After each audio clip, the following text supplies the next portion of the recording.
सभी भाई बहनों का अभिनंदन करती हूँ। आजादी का असली मतलब तो वही समझ सकते हैं जिन्होंने गुलामी की हो। हम सब तो सौभाग्यशाली हैं जो हमारा जन्म स्वतंत्र भारत में हुआ है। यूं तो आजादी की लोग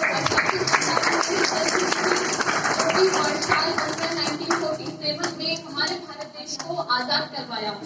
उस समय भगत सिंह, राजगुरु और सुखदेव जी की तरह कई अन्य वीर क्रांतिकारी ऐसे थे जो देश के लिए मर जाते थे, मिट जाते थे, फांसी पर चढ़ जाते थे।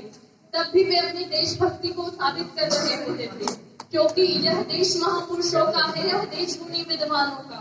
यह देश महापुरुषों का है, यह देश गुणी विद्वानों का। यह देश साधु संतों का, यह देश अमर बलिदानों का, यह देश वीर बलवानों का। जान भाई 23 वर्ष की उम्र में फांसी हो चुकी थी। जब उन्हें फांसी होने वाली थी, उसके एक दिन पहले जब वह जेल में थे, तो उनकी माँ उनके पास जाकर कहती है, बेटा तू इतनी जल्दी मुझे छोड़कर चला जाएगा? तो सुखदेव कहते हैं कि माँ, आज तो तेरा एक ही सुखदेव जाएगा देश के लिए, लेकिन कल को 100 हजारों लाखों सुखदेव पैदा होंगे।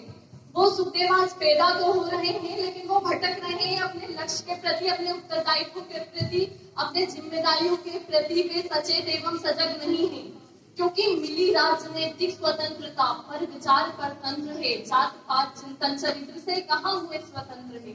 अभी स्वदेशी तंत्र उपेक्षित मिला कहाँ सम्मान है, और किसी कोने में बैठा रो रहा संविधान है, और किसी कोने में बैठा रो रहा संविधान है।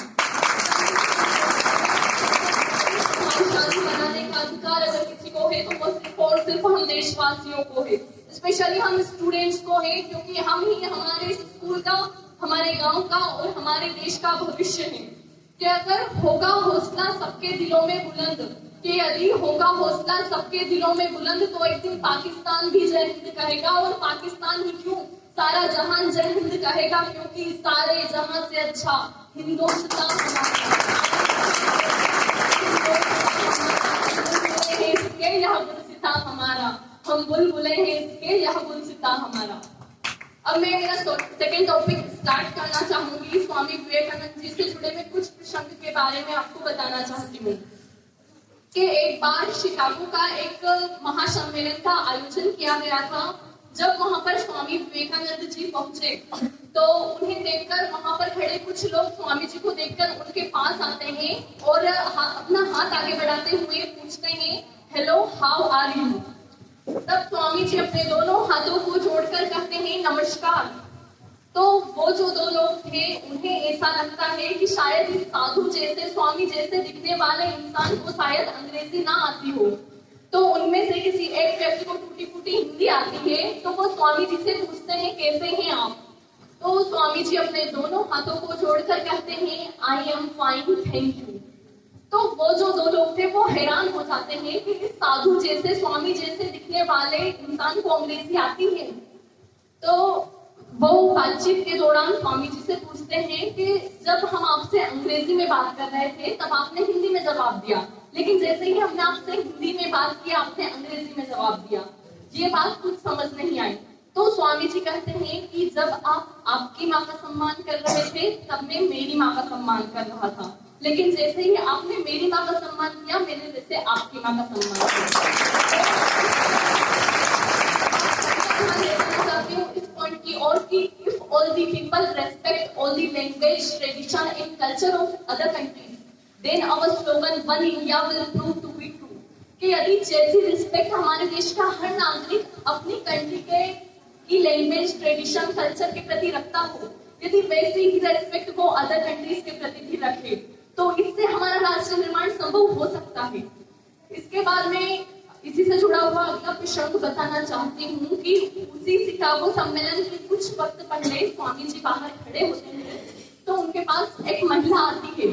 और क्योंकि स्वामी जी थोड़े अनयूजुअल लग रहे थे, थोड़े असाधारण लग रहे थे, क्योंकि ऐसे इंसान जिन्होंने सिर पर पगड़ी डाली हो, भगवा वस्त्र धारण किए हो, उन्हें चादर की तरह लपेट रखा हो, तो वह महिला उनके पास आती है और कहती है, don't you wear coat pant to look a gentleman. कि क्या आप कोट पैंट नहीं डालते जेंटलमैन लगने के लिए। तो इस पर स्वामी जी बड़ा सुंदर जवाब देते हैं, ध्यान से सुनिएगा कि your culture your dress makes a man gentle. but in our culture, our character makes the man a gentleman. इंसान को जेंटलमैन बनाते होंगे, लेकिन हमारे कल्चर में इंसान का चरित्र उसे जेंटलमैन बनाता है। तो ये विचार थे स्वामी जी के। भारत माता की जय! भारत माता की जय! इसी से जुड़ा हुआ अगला प्रसंग है कि उसी शिकागो सम्मेलन में स्वामी जी की लंबी स्पीच होती है। उसके बाद उस स्पीच से प्रभावित होकर एक महिला स्वामी जी के पास आती है और स्वामी जी से कहती है, मैं आपसे शादी करना चाहती हूँ। तब स्वामी जी कहते हैं कि मुझे क्षमा कीजिए, जैसे कि आप मुझे देख सकती हैं, मैं ब्रह्मचारी हूँ, मैं एक साधु हूँ और मैं स्वामी के वेश में हूँ और मैंने ग्रस्त जीवन को आजीवन के लिए त्याग दिया है। लेकिन वह महिला कहती है कि लेकिन मुझे आपके जैसा पुत्र चाहिए था। तब स्वामी जी बड़े धैर्य से उनकी बात सुनते हैं और कहते हैं कि आपको मेरे जैसा पुत्र चाहिए था, तो आप मुझे ही पुत्र मान लीजिए ना। आज से मैं आपके लिए पुत्र के रूप में उपलब्ध हूँ। आपसे आज मुझे पुत्र के रूप में स्वीकार कीजिए। तो ये महान विचार थे स्वामी जी के। तो उनसे जुड़े कुछ थॉट्स के बारे में, उनके दिए हुए कुछ थॉट्स के बारे में मैं आपको बताना चाहती हूँ कि उनसे हम क्या सीख ले सकते हैं। तो उनका सबसे फेमस थॉट है जो है, arise, awake and stop not until the goal is reached. It means उठो, जागो और तब तक मत रुको जब तक लक्ष्य की प्राप्ति ना हो जाए। इस कोटेशन का जो एक्चुअल स्टैंड पॉइंट है, जिस स्टैंड पॉइंट से स्वामी जी यह बात करते हैं, क्योंकि यह बात वह महान इंसान कह रहे हैं जिन्होंने अपना सब कुछ त्याग दिया ज्ञान के लिए। तो यहाँ पर ध्यान की बात हो रही है, मेडिटेशन की बात हो रही है। क्योंकि यदि पूरी जिंदगी हम जरूरतों और लालचों में ही उलझे रह गए तो ये कोई जिंदगी थोड़ी ना है। मनुष्य जीवन का वास्तविक लक्ष्य है self knowledge, self understanding, self realisation. कि यदि हमने पूरी दुनिया को जान लिया और हम जीत कर भी हार गए। ऐसे एक नहीं, दो नहीं, बल्कि बहुत सारे एग्जाम्पल्स मिलेंगे यदि हम हिस्ट्री को उठाकर देखें तो, जिन्होंने पूरी दुनिया को जीत लिया, मगर जीतने के बाद भी वह खाली के खाली अंदर से। और ऐसे भी एग्जाम्पल्स मिलेंगे जिन्होंने अपने पास जो कुछ भी था वो सब कुछ छोड़ दिया, लेकिन उसके बाद भी वे जीत गए, क्योंकि उन्होंने स्वयं को जान लिया। और स्वयं को क्या जान लिया? उन्होंने परमात्मा को जान लिया। इसी से जुड़ी हुई अगली कोटेशन है स्वामी जी की कि you can not believe in God until you believe in yourself. इस बात को एक और तरीके से भी कहा जा सकता है कि भगवान भी आपकी मदद तब ही करेंगे जब आप स्वयं आपकी मदद करने के लिए तैयार हो। तो स्वामी विवेकानंद जी दूसरी बात भी कहते हैं कि उस समय 33 करोड़ देवी देवताओं की बहुत चर्चा हुआ करती थी।